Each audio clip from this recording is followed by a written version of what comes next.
जय हिंद दोस्तों। Jump academy के यूट्यूब चैनल पर एक बार फिर आप सबका स्वागत है। जैसा कि पहले की वीडियो में हमने 1857 की क्रांति के बारे में पढ़ा कि किस प्रकार से 1857 की क्रांति की शुरुआत होती है। 1857 की क्रांति के शुरू होने के पीछे के मुख्य मुख्य कारण क्या थे, उस समय के प्रमुख व्यक्ति कौन थे। राजस्थान के परिप्रेक्ष्य में हमने पढ़ा कि राजस्थान की 1857 से पहले अंग्रेजों की राजस्थान में क्या स्थिति थी, कौन-कौन सी सैन्य छावनियाँ थी, सैन्य टुकड़ियाँ कौन-कौन सी थी, किस तरीके से अजमेर के अंदर राजपूताना रेजिडेंसी के मुख्यालय की स्थापना होती है, पहले एजीजी कौन थे, तत्कालिक एजीजी कौन थे। वो तमाम चीज़ें हमने पढ़ी जो हमारी परीक्षा से संबंधित है, हमारे एग्ज़ाम के अंदर पूछे जाने के जिनके चांसेस हैं। अब हम आगे पढ़ते हैं देवली टोंक में विद्रोह। जो देवली छावनी होती है, वर्तमान में देवली टोंक में है। जो 6 छावनी हमने पढ़ी थी उनमें से एक छावनी देवली भी थी और देवली के अंदर 1857 की क्रांति के विद्रोह की शुरुआत 5 जून 1857 को होती है। जो देवली टोंक की छावनी थी दोस्तों, उसके अंदर कोटा कंटिंजेंट का पड़ाव रहता था, किंतु जब 1857 की क्रांति हुई उस समय कोटा कंटिंजेंट का पड़ाव न रहकर महिदपुर रेजिमेंट का पड़ाव था। जो देवली छावनी थी उसके अंदर परमानेंट कोटा कंटिंजेंट का पड़ाव था, लेकिन 1857 क्रांति के समय विद्रोह से पूर्व कोटा कंटिंजेंट को मथुरा भेज दिया गया था किसी कारण से। जो कोटा कंटिंजेंट सैन्य टुकड़ी थी उसको देवली टोंक से मथुरा भेज दिया गया था और जब विद्रोह होता है देवली छावनी के अंदर उस समय महिदपुर रेजिमेंट की तैनाती थी देवली में।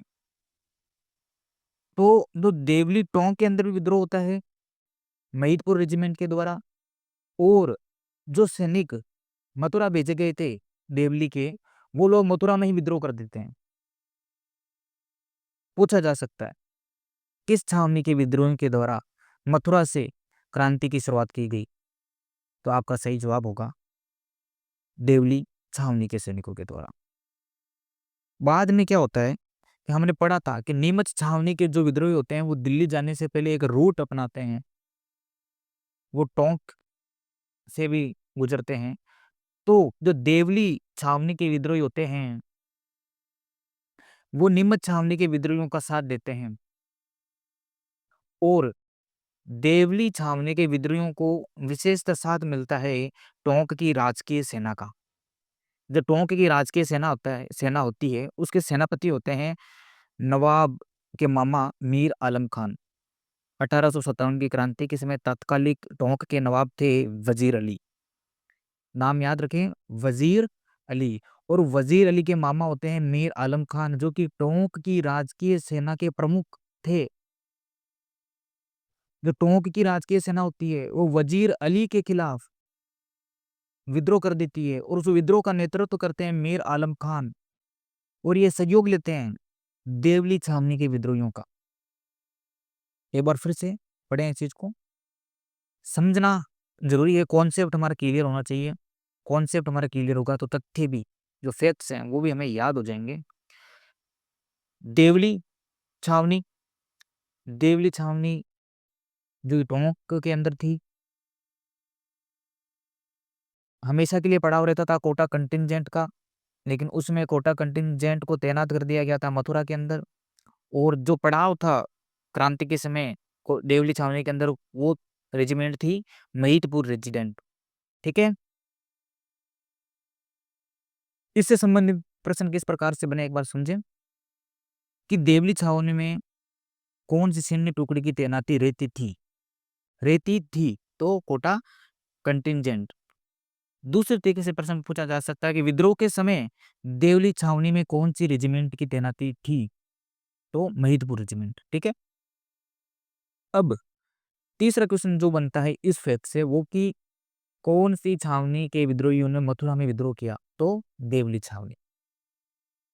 नीमच छावनी के विद्रोहियों का इन लोगों ने साथ दिया।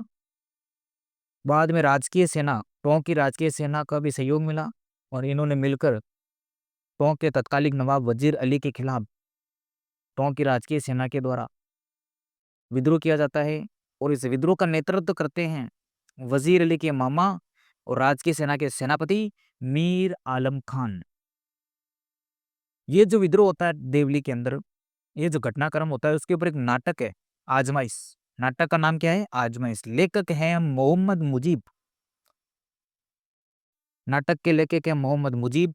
नाटक का नाम है आजमाइश, जिसके अंदर बताया गया है कि देवली के विद्रोह में, देवली छावनी के विद्रोह में या फिर टोंक के विद्रोह में, स्पेशली टोंक के विद्रोह में महिलाओं ने भी भाग लिया था। महिलाओं ने भी भाग लिया था। अब हम पढ़ते हैं एरनपुर पाली में विद्रोह। पहले की वीडियो में मैंने बताया था आपको कि जो एरनपुर पाली होती है, एरनपुर की जो एरनपुर के अंदर जोधपुर लीजियन की तैनाती रहती है। जोधपुर लीजियन का मुख्यालय एरनपुर होता है। जोधपुर लीजियन की स्थापना जोधपुर की राजकीय सेना को अकुशल बता के की जाती है। अंग्रेज कहते हैं कि जो जोधपुर की राजकीय सेना है वह अकुशल है, इसलिए हमें एक कुशल सेना की आवश्यकता है और उसके लिए स्थापना की जाती है जोधपुर लीजन की। एरनपुर पाली में मुख्यालय होता है जोधपुर लीजन का। अब एक शब्द यहाँ पे ये भी है कि जो जोधपुर लीजन थे उसे पूर्विया सैनिक कहा जाता था। जोधपुर लीजन के अंदर जो सैन्य टुकड़ियां थी, जो सैनिक थे, उनको पूर्विया सैनिक कहा जाता था। कारण था कि जो जोधपुर लीजन के अंदर कुछ सिपाही या सैनिक पूर्वी भारत के भी शामिल किए गए थे।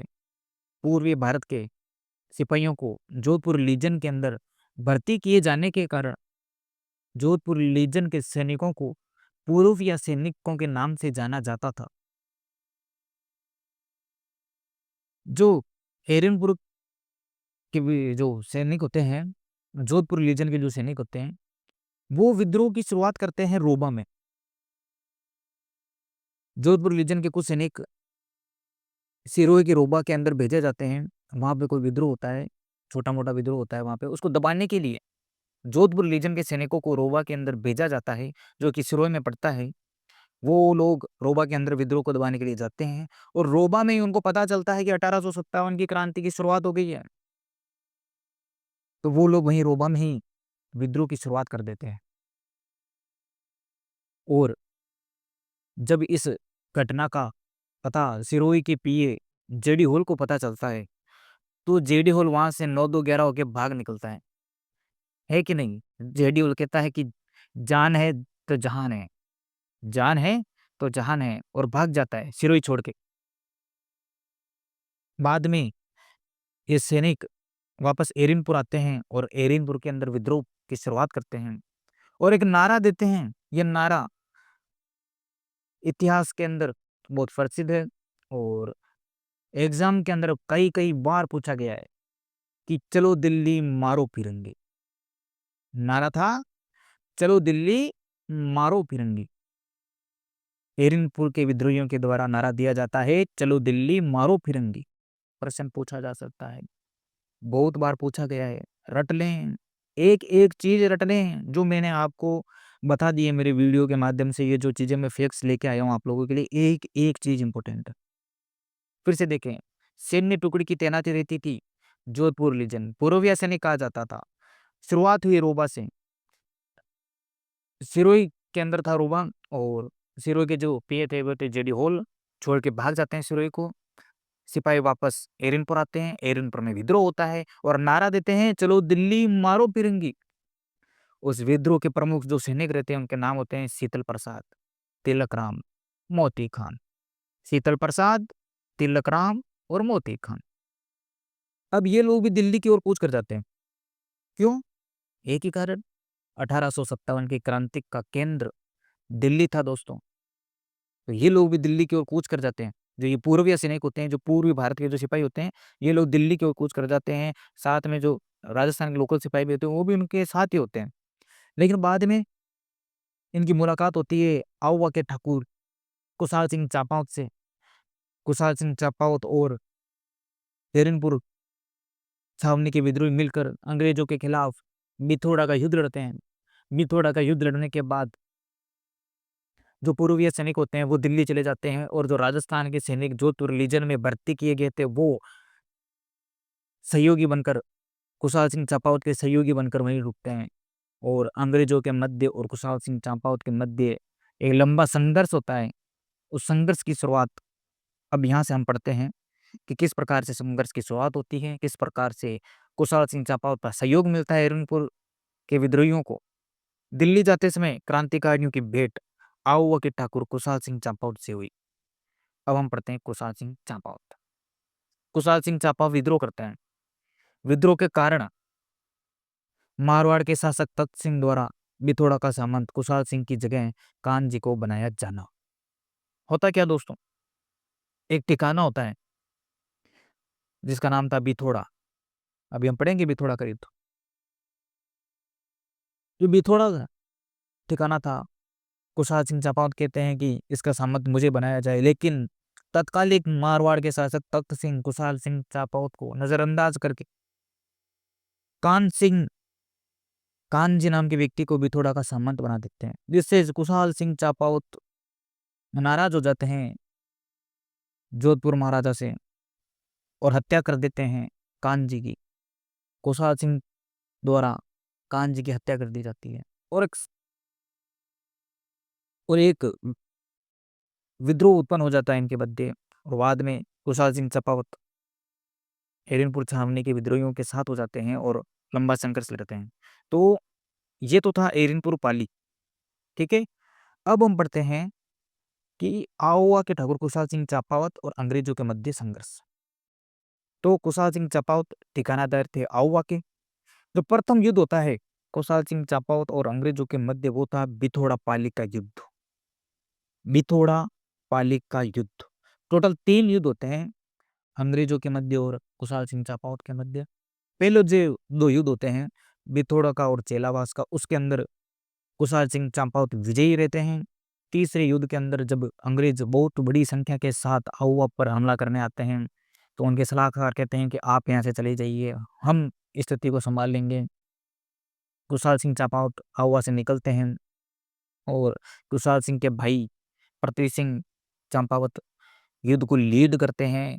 पृथ्वी सिंह चंपावत की हार होती है, आउवा के ऊपर अंग्रेजों का कब्जा हो जाता है। इस घटनाक्रम को हम शॉर्ट के अंदर पढ़ेंगे फैक्ट के साथ, जो हमारे एग्जाम के अंदर पूछा जाता है। तो बिथोड़ा पाली का युद्ध दिनांक 8 सितंबर 1857, दिनांक 8 सितंबर 1857 कुशाल सिंह और अंग्रेज अधिकारी हितकोट के मध्य। हितकोट के जो सहयोगी होते हैं उनका नाम रहता है कुशलराज सिंघवी। ये जोधपुर के प्रमुख प्रमुख सेनापति और प्रमुख प्रमुख पदाधिकारी थे जो कि जोधपुर महाराज द्वारा हितकोट की सहायता के लिए भेजे जाते हैं। किलेदार ओनार सिंह और फौजदार राजमल सोडा, ये जो किलेदार ओनार सिंह होते हैं ये बिथोड़ा के युद्ध के अंदर मारे जाते हैं। कुशाल सिंह चंपावत की विजय होती है बिथोड़ा पाली के युद्ध के अंदर।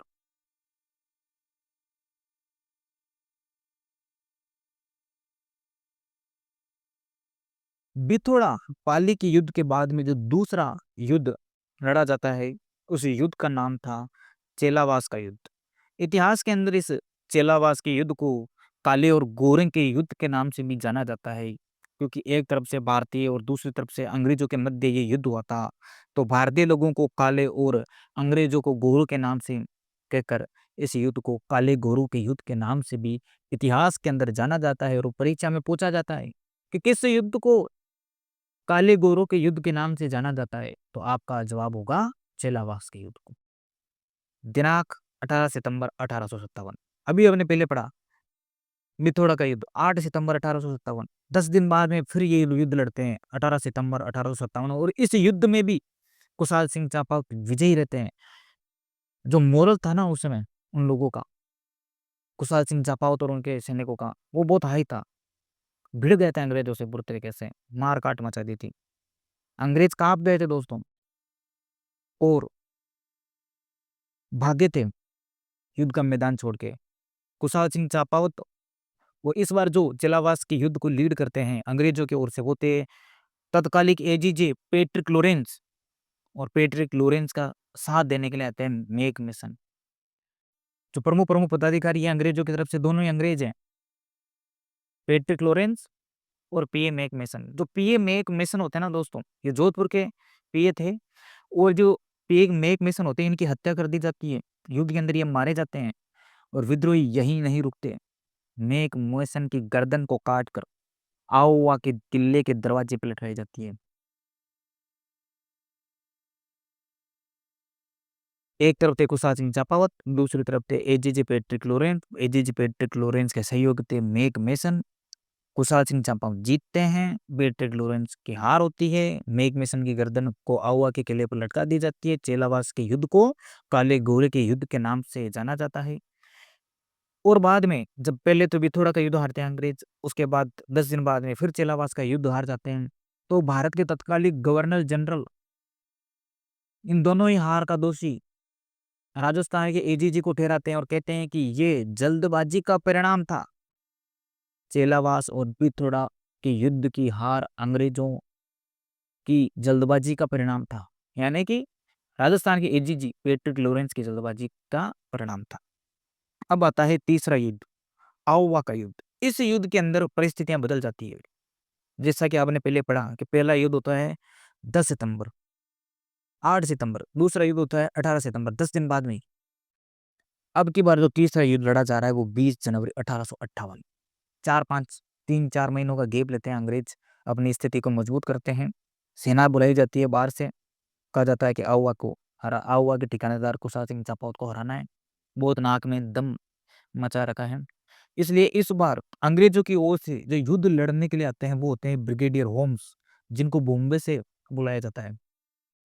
होम्स की सहायता के लिए लोकल सपोर्ट भी लिया जाता है, और सहयोगी होते हैं जोधपुर के जोशी हंसराज, मतलब जोधपुर की सेना का जो नेतृत्व करते हैं वो होते हैं जोधपुर के जोशी हंसराज।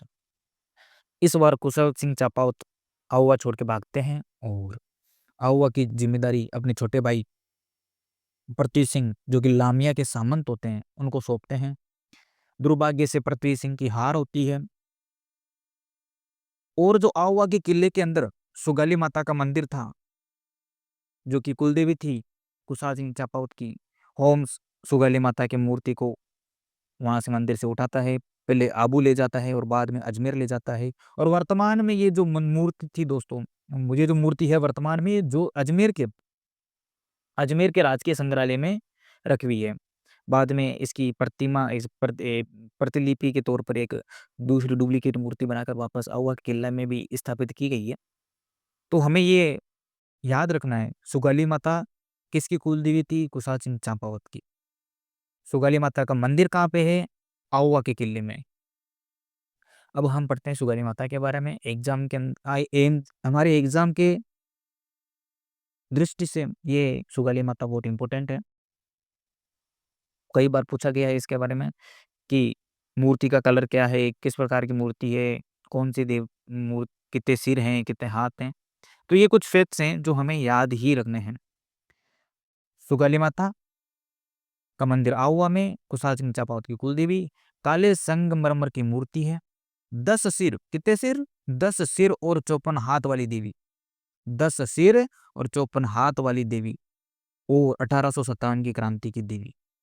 क्रांति की देवी 1857 की क्रांति की देवी के तौर पर किसे जाना जाता है? सुगाली माता। सुगाली माता के कितने सिर कितने हाथ हैं? तो 10 सिर 54 हाथ। काले संगमरमर की मूर्ति है, मंदिर है आउवा के किले में, और कुशाल सिंह चापावत की कुलदेवी।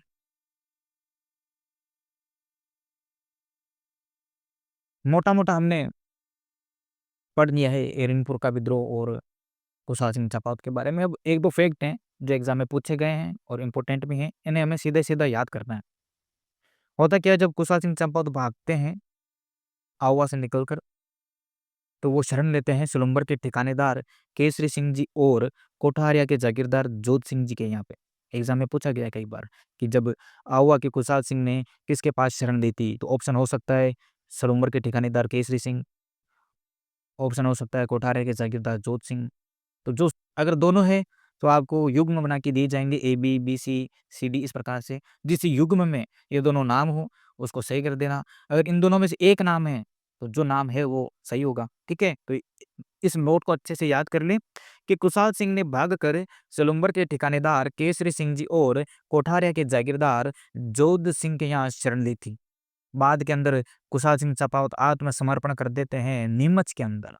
दिनांक 8 अगस्त 1860, 8 अगस्त 1860, स्थान नीमच।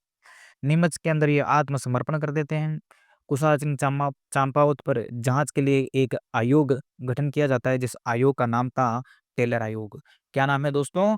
टेलर आयोग। गठन का उद्देश्य था कुशाल सिंह चंपावत की जांच करना और जांच के आधार पर कुशाल सिंह चंपावत को रिहा कर दिया जाता है। सजा नहीं दी जाती है दोस्तों, रिहा कर दिया जाता है। और परीक्षा के अंदर रेयर चांस में ही पूछा जाता है ये चीज कि मारवाड़ शासन के विरोधी कौन कौन थे, या फिर इस चीज को, इस लाइन को मैं अगर दूसरे वे में लिखूं तो कुशाल सिंह चंपावत के सहयोगी कौन कौन थे। दो तरीके से हम बता सकते हैं कि मारवाड़ शासन के विरोधी कौन कौन थे 1857 की क्रांति में, या फिर 1857 की क्रांति के समय कुशाल सिंह चंपावत के सहयोगी कौन कौन थे। तो ये जो नाम है इनको याद करना है। 5-7 नाम है, याद करना ही है, एग्जाम में पूछा गया है। तो ये नाम कौन कौन थे, कौन कौन व्यक्ति थे ये? तो शिवनाथ सिंह आसोप, शिवनाथ सिंह आसोप, बिशन सिंह गुल्लर, अजीत सिंह आलनियावास, जोध सिंह बोगावा, प्रेम सिंह बांता, चांद सिंह बसवाना और जगत सिंह टुलगिरी। फिर से एक बार इन नामों को देखें, सुने। क्या होता है, कई बार पढ़ने से चीजें याद नहीं रहती, लेकिन सुनने से और देखने से चीजें याद रह जाती है। तो सुने, शिवनाथ सिंह आसोप, बिशन सिंह गुल्लर, अजीत सिंह आलनियावास, जोध सिंह भोगावा, प्रेम सिंह बांता, चांद सिंह बसवाना और जगत सिंह तुलगिरी। मैंने बताया था आपको कि एरिनपुर जो छावनी के विद्रोह होते हैं वो लोग विद्रोह करते हैं, और विद्रोह के बाद के अंदर बिथोड़ा का युद्ध लड़ते हैं, और जो राजस्थानी सैनिक होते हैं वो कुशाल सिंह चंपावत के सहयोगी बन जाते हैं, और जो पूर्वीय सैनिक होते हैं वो लोग दिल्ली की ओर चले जाते हैं। तो रास्ते में जब ये लोग दिल्ली जा रहे होते हैं तो इनको रोका जाता है, और जो रोकने का कार्य करते हैं वो थे ब्रिगेडियर गेराल्ड। परीक्षा के अंदर पूछा गया है कि जोधपुर लीजन के सेना को किसने रोका? Brigadier Gerald. कौन से स्थान पर? नारनौल हरियाणा के समीप परास्त करके इनको रोक दिया जाता है। इतिहास के अंदर एक कवि हुए हैं, कवि गिरवर्धन चारण। इनके द्वारा आउवा के संघर्ष को भारत की आजादी का संघर्ष कहा गया। भारत की आजादी का संघर्ष, भारत की आजादी का संघर्ष किसके द्वारा कहा गया? कवि गिरवर्धन चारण को। किसको? आउवा के संघर्ष को। ठीक है दोस्तों, ये चीजें मैंने आपको बताई, जो मैंने आपको अब मेरी वीडियो के माध्यम से जो चीजें बताई है 1857 की क्रांति के बारे में। हालांकि हम अभी आगे और पढ़ेंगे, लेकिन मोटा मोटा इंपोर्टेंट इंपोर्टेंट चीजें हमारी हो चुकी है। अब हमें किन किन रियासतों के अंदर विद्रोह होता है, किस किस प्रकार से विद्रोह होता है, वो चीजें पढ़नी है कि कोटा के अंदर विद्रोह कैसे हुआ, और बाकी की छोटे मोटे जो विद्रोह हुए वो हमें पढ़ने हैं। दोस्तों, मेरा उद्देश्य यही है कि गागर में मैं सागर भर दूं, पढ़ो पढ़ाऊं वही जो परीक्षा के अंदर पूछा जाता है। हम लोग क्या करते हैं, बहुत सारे मोटे मोटे ग्रंथ ले आते हैं, पढ़ लेते हैं, जोश रहता है शुरू के अंदर। बाद के अंदर जब चीजें हमें याद करनी पड़ती है, इंपॉर्टेंट इंपॉर्टेंट फैक्ट्स निकालने पड़ते हैं, तो हमें बहुत कठिनाई होती है। तो मैंने पहले से ही आपकी उस संघर्ष को कम कर दिया है, और मैं मेहनत करके आप लोगों के लिए इंपॉर्टेंट इंपॉर्टेंट फैक्ट्स लेके आ रहा हूँ। चीज़ों को उसी प्रकार से पढ़ा रहा हूँ कि आपको समझ में आए, और आपके जो कॉन्सेप्ट है वो क्लियर हो जाएं। हर एक फैक्ट जो मैंने आपको बताया है, सारे के सारे फैक्ट इंपॉर्टेंट हैं। परीक्षा के अंदर पहले भी पूछे गए हैं, और आगे भी इन्हीं में से क्वेश्चन आएंगे। 99% चांस। तो आप पढ़ते रहें और हमारे यूट्यूब चैनल को सपोर्ट करते रहें। हमें आपकी सपोर्ट की अति आवश्यकता है। जब आप सपोर्ट करते हैं हमें, हमारी वीडियो को लाइक करते हैं, कमेंट करते हैं, हमारे चैनल को सब्सक्राइब करते हैं, तो हमें मनोबल मिलता है और मेहनत करने का। और हम प्रयास करते हैं आपके लिए ज़्यादा से ज़्यादा अच्छी चीज़ें लेके आएँ, और आपको और ज़्यादा अच्छे से पढ़ा सकें। तो एक बार फिर इसी के साथ आप सबका धन्यवाद। पढ़ते रहें, लिखते रहें और खुशहाल रहें और अपने जीवन के अंदर अपने जो टारगेट बनाए हैं उनको अचीव करने के लिए मेहनत करते रहें दोस्तों। मेहनत के बिना सफलता नहीं है। थैंक यू दोस्तों। जय हिंद, जय